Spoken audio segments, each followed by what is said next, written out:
Hello dear student, कल हमने plant cell और एनिमल सेल के बारे में पढ़ा था। आज हम पढ़ेंगे विषाणु वायरस के बारे में। ठीक है, तो सबसे पहले जो विषाणु होता है, विषाणु मतलब वायरस, उसका शाब्दिक अर्थ होता है तरल विष। तरल विष, तरल विष का मतलब लिक्विड पॉइजन। ठीक है, विषाणु जो है, विषाणु की जो खोज, विषाणु की खोज की थी डी.जे. इवानोवस्की।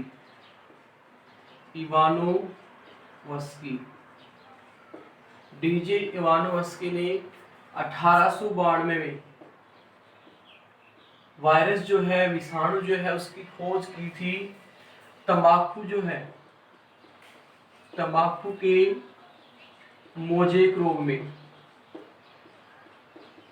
और उसे नाम दिया TMV, टोबैको मोजेक वायरस।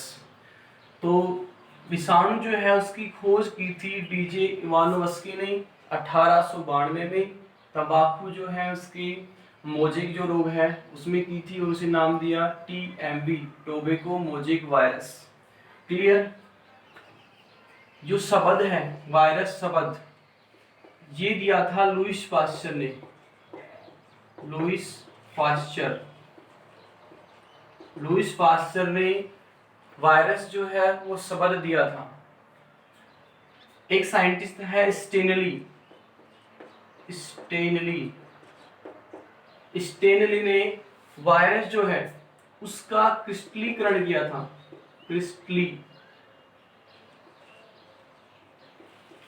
क्रिस्टलीकरण का मतलब उसे छोटे छोटे टुकड़ों में क्या किया था, डिवाइड किया था। किसको? वायरस को। किसने किया था? स्टेनली ने। उसके बाद एक साइंटिस्ट है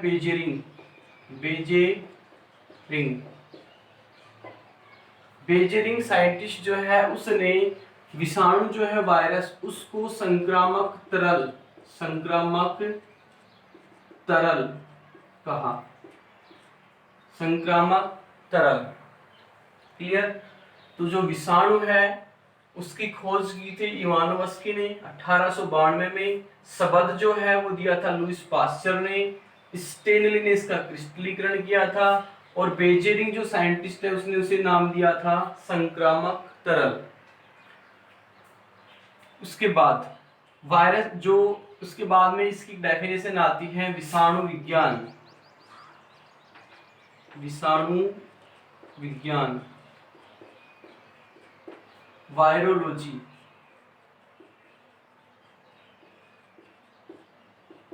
क्या होती है विषाणु विज्ञान? विज्ञान की वह शाखा जिसके अंतर्गत विषाणु की संरचना, जो वायरस जो होता है उसकी संरचना, उसकी कार्यप्रणाली, उन दोनों का अध्ययन किया जाता है। विषाणु की संरचना और उनकी कार्यप्रणाली का अध्ययन किया जाता है, वो कहलाती है वायरोलॉजी, विषाणु विज्ञान। क्लियर? उसके बाद जो वायरस है, वायरस जो है उसमें दोनों के गुण पाए जाते हैं, सजीव के भी और निर्जीव के भी। वायरस जो है उसमें दोनों के गुण पाए जाते हैं, सजीव और निर्जीव। मैंने आपको स्टार्टिंग में बताया था सजीव और निर्जीव दोनों में डिफरेंस। सजीव जो होता है इसके अंदर लाइफ होती है, जीवन होता है। निर्जीव जो है होता है उसके अंदर लाइफ नहीं होती, जीवन नहीं होता। और जिसमें जीवन होता है उसमें सभी मेटाबॉलिक जो प्रोसेस जो होती है, मेटाबॉलिक क्रिया जैसे कि respiration, excretion, reproduction, circulation, digestion, locomotion, growth, सभी जो प्रोसेस होती हैं वो प्रेजेंट होती हैं किसमें? सजीव में। लेकिन निर्जीव जो होता है उसके अंदर लाइफ नहीं होती। दैट मीन्स उसके अंदर क्या नहीं होते? मेटाबॉलिक जो प्रोसेस जो होती है, उपापचयी क्रियाएं होती हैं, वो अनुपस्थित होती हैं। किसमें? निर्जीव में। तो यहाँ पर जो विषाणु है, विषाणु के अंदर दोनों के गुण पाए जाते हैं, सजीव के भी और निर्जीव के भी। इसलिए वायरस जो है उसको सजीव और निर्जीव दोनों की योजक कड़ी कहा जाता है। मतलब वायरस जो है उसको सजीव और निर्जीव दोनों के गुण पाए जाते हैं वायरस में, इसलिए वायरस को सजीव और निर्जीव दोनों को जोड़ने वाली इकाई, योजक जो कड़ी है, वो कहा जाता है वायरस को। उसी प्रकार जैसे कि यूग्लिना, आपने नाम सुना था, मैंने एक्सेप्शन बताया था आपको वहां पर, जब प्लांट सेल और एनिमल सेल की जब हम बात कर रहे थे उस टाइम, यूग्लिना जो है उसको पादप कोशिका और जंतु कोशिका के बीच की योजक कड़ी कहा जाता है। क्यों कहा जाता है? क्योंकि यूग्लिना जो है उसमें दोनों के गुण पाए जाते हैं, किसके? पादप के भी और जंतु के भी। कैसे? वो मैंने आपको बताया था जब पादप कोशिका और जंतु कोशिका में अंतर बताया उस टाइम, कि जो यूग्लिना होता है वो स्वयंपोषी भी होता है और विषमपोषी भी होता है। ठीक है। उसी प्रकार जैसे कि रेप्टाइल्स जो होते हैं और एवीज जो होते हैं, उन दोनों के बीच की योजक कड़ी आर्कियोप्टेरिक्स है, जिसमें दोनों के गुण पाए जाते हैं। एवीज के भी, पक्षी के पाए जाते हैं, सही सर्प उसके भी पाए जाते हैं। ठीक है। तो यहाँ पर हमने वायरस को सजीव और निर्जीव दोनों के बीच की योजक कड़ी कहा है। तो दोनों के इसमें क्या पाए जाते हैं? गुण। तो एक तरफ हम लिखते हैं सजीव के और एक तरफ लिखते हैं निर्जीव।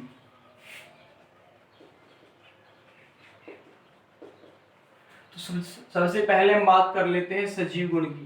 तो उसमें नंबर 1 पर आता है कि वायरस जो होते हैं वो परपोषी होते हैं।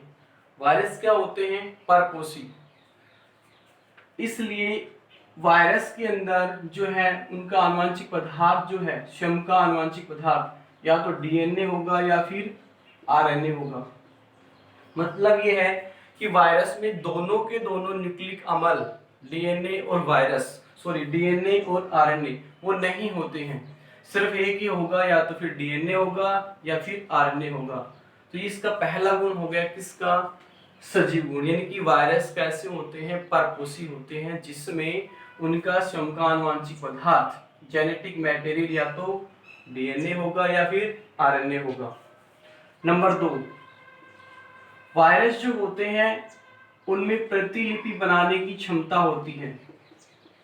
उनमें प्रतिलिपि बनाने की क्षमता होती है। इसका मतलब कि वायरस जो होते हैं उनमें उनका जो जेनेटिक मटेरियल है, जैसे कि डीएनए है, तो उसकी मल्टीपल कॉपी बनाने की मतलब की क्षमता होती है, जो किसमें होती है? सजीव में। हमारे अंदर भी होती है। जैसे हमारा जो जेनेटिक मटेरियल डीएनए होता है उसमें क्या होते हैं? मल्टीपल कॉपीज बनती हैं, डीएनए से डीएनए का फॉर्मेशन। ठीक है, प्रतिकृतिकरण जिसे बोलते हैं। उसी प्रकार वायरस में भी क्या होती है? अपनी मल्टीपल कॉपी बनाने की क्या होती है? क्षमता होती है। ठीक है। नंबर 3, वायरस जो होते हैं वो उनमें प्रतिरक्षी के गुण पाए जाते हैं। प्रतिरक्षी मतलब एंटीबॉडी बनाने की क्या पाई जाती है? क्षमता, रोग प्रतिरोधक क्षमता पाई जाती है वायरस में। नंबर 4, वायरस में एंटीजेनिक गुण पाए जाते हैं। एंटीजेनिक, वायरस में किसके गुण पाए जाते हैं? एंटीजेनिक के। इसका मतलब जो वायरस होता है उसमें रोग उत्पन्न करने की क्षमता होती है। वायरस में रोग उत्पन्न करने की क्या होती है? क्षमता होती है। नंबर 5, उत्परिवर्तन। उत्परिवर्तन, उत्परिवर्तन क्या होता है? उत्परिवर्तन आपने 11वीं क्लास में पढ़ा होगा कि उत्परिवर्तन का मतलब होता है कि अपने आनुवंशिक पदार्थ में अचानक जो परिवर्तन होता है, यानी कि किसी भी जीव का जो आनुवंशिक पदार्थ होता है उसमें अचानक होने वाले परिवर्तन, अचानक होने वाले परिवर्तन क्या कहलाते हैं? उत्परिवर्तन। क्लियर? और उत्परिवर्तन जो है उसके बारे में किसने बताया था? ह्यूगो डी व्रिज ने। क्लियर? तो जो वायरस होता है वो क्या कर लेता है? अपने जो जेनेटिक मटेरियल होता है उसमें अचानक क्या कर लेता है? परिवर्तन। क्लियर? जिसे बोलते हैं उत्परिवर्तन, जो एक क्या है? सजीव गुण। तो वायरस में ये क्या होते हैं? सजीव गुण है 5। ठीक है। अब यदि हम यहाँ पर बात करें निर्जीव गुण की, तो नंबर 1 उसमें आता है कि वायरस जो होते हैं वो अकोशिकीय होते हैं, वायरस अकोशिकीय होते हैं। ठीक है, अकोशिकीय का मतलब उनमें क्या नहीं होती, उनकी श्रम की क्या नहीं होती है, कोशिका नहीं होती है। क्लियर। नंबर 2, वायरस जो है उनका क्रिस्टलीकरण किया जा सकता है, क्रिस्टलीकरण किया जा सकता है, मतलब वायरस को छोटे छोटे टुकड़ों में क्या किया जा सकता है, डिवाइड किया जा सकता है। क्लियर। नंबर 3, वायरस जो होते हैं उनका कृत्रिम माध्यम में संवर्धन नहीं किया जाता, कृत्रिम माध्यम में संवर्धन नहीं किया जा सकता है। कृत्रिम माध्यम में संवर्धन का मतलब कि जो वायरस होते हैं उनको लेबोरेटरी जो होती है, प्रयोगशालाएं जो होती हैं, उनमें उनका संवर्धन नहीं किया जा सकता है। क्लियर। नंबर 4, वायरस जो होते हैं उनका जो जेनेटिक मटेरियल है या तो डीएनए होगा या फिर आरएनए होगा, मतलब दोनों नहीं होंगे, दोनों में से क्या होगा, एक। बाकी जितने भी प्राणी हैं, जितने भी ऑर्गेनिज्म हैं, उनमें दोनों के दोनों क्या होते हैं, जेनेटिक मटेरियल, दोनों के दोनों न्यूक्लिक अम्ल होते हैं, डीएनए और आरएनए। लेकिन वायरस में सिर्फ या तो डीएनए ही होगा या फिर आरएनए ही होगा। क्लियर। नंबर 5, वायरस में उपापचयी क्रियाएं, उपापचयी क्रिया जो होती हैं वो अनुपस्थित होती हैं। उपापचयी क्रिया का मतलब उसमें श्वसन, जैसे मैंने अभी आपको बताया, श्वसन, उत्सर्जन, पाचन, ब्लड सर्कुलेशन, रिप्रोडक्शन, प्रजनन, लोकोमोशन, गमन, ग्रोथ, वृद्धि, ये सभी की सभी जो मेटाबॉलिक प्रोसेस जो होती है, मेटाबॉलिक जो रिएक्शंस जो होती हैं, वो सभी क्या होती है, अनुपस्थित होती हैं वायरस में। तो ये 5 जो हैं गुण जो है क्या है इसके, निर्जीव की, मतलब कि वायरस में सजीव और निर्जीव दोनों की क्या पाए जाते हैं, गुण पाए जाते हैं। इसलिए वायरस को सजीव और निर्जीव की क्या कहा जाता है, योजक कड़ी। क्लियर। इसके अलावा इसके कुछ अन्य गुण होते हैं, अन्य गुण के रूप में होता है कि जो वायरस जो है वो जब शरीर के बाहर रहता है, किसी भी मतलब कि ऑर्गेनिज्म है उसके क्या कहाँ रहता है, बाहर, तो उस समय क्या होगा, वो निर्जीव। तो उस समय वायरस को विरियन कहा जाता है, विरियन। उस समय वायरस को क्या कहा जाता है, विरियन बोला जाता है। इसका एक गुण हो गया। नंबर 2, वायरस जो होते हैं वो मतलब कि बहुत अधिक ताप पर भी जीवित रहते हैं और बहुत कम ताप पर भी, मतलब अति सक्रिय होते हैं। वायरस क्या होते हैं, अति सक्रिय। इसका मतलब क्या होगा कि वायरस जो होते हैं वो अत्यधिक ताप पर, मतलब बहुत अधिक ताप पर और बहुत कम ताप पर भी क्या रहते हैं, जीवित रहते हैं। नंबर 3, वायरस जो होते हैं वो कोशिका विशिष्ट होते हैं, कोशिका विशिष्ट होते हैं। इसका मतलब वायरस किसी विशेष कोशिका में क्या करते हैं, रोग उत्पन्न करते हैं। वायरस क्या करते हैं, किसी विशेष कोशिका में क्या करते हैं, रोग उत्पन्न करते हैं। क्लियर। अब उसके बाद हम बात कर लेते हैं वायरस जो है उनके साइज की बात कर लेते हैं। वायरस का आकार और आकृति।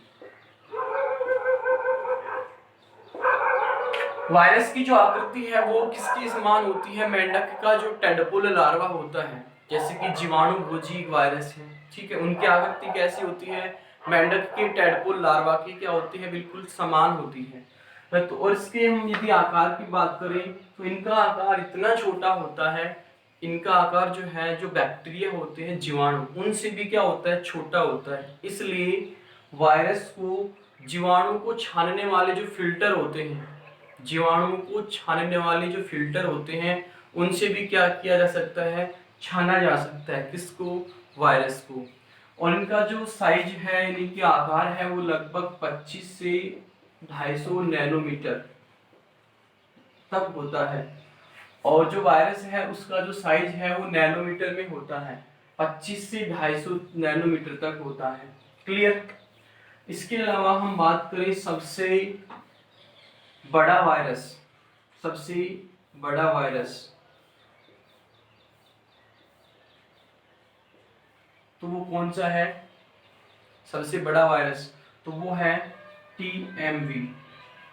यदि बात करें सबसे छोटे वायरस की, छोटे वायरस की यदि बात करें हम, तो सबसे छोटा वायरस होता है, मवेशी में होता है, मुंह में और जो उनके जो पैर होते हैं उनमें होने वाला वायरस,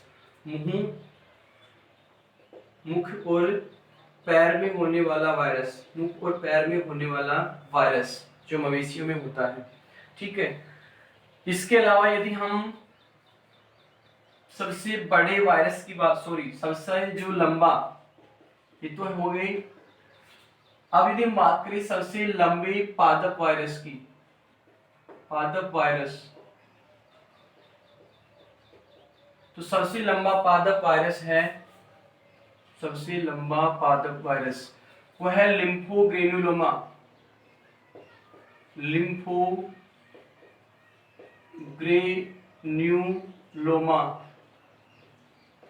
पेस्टिसिस, पेस्टिसिस, लिम्फोग्रेनुलोमा पेस्टिसिस सबसे लंबा पादप वायरस। और सबसे लंबा यदि जंतु वायरस की बात करें, सबसे लंबे जंतु वायरस की यदि हम बात करें, जंतु वायरस सबसे लंबा वो है पोक्स वायरस, पोक्स वायरस। ठीक है। तो ये था वायरस जो है उसके नॉर्मल इंट्रोडक्शन में उसके सजीव और निर्जीव गुण, सबसे बड़ा और सबसे लंबा जो वायरस है वो। इसके बाद कल हम पढ़ेंगे जो विषाणु है, विषाणु में यानी कि वायरस में आता है जीवाणु भोजी बैक्टीरियोफेज, उसकी स्ट्रक्चर जो है वो पढ़ेंगे कल। ठीक है।